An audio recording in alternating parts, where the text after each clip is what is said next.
Sobrang init mga idol. Ayan.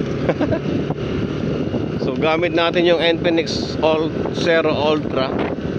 So hawak lang na ang ating kamay. Ayan guys. So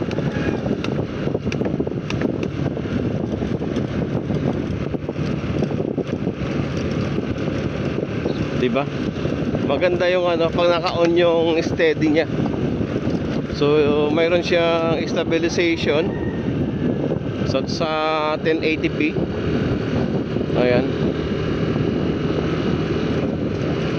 So nakamotor tayo.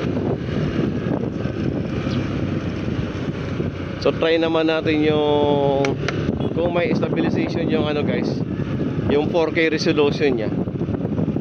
So yan. Off muna natin.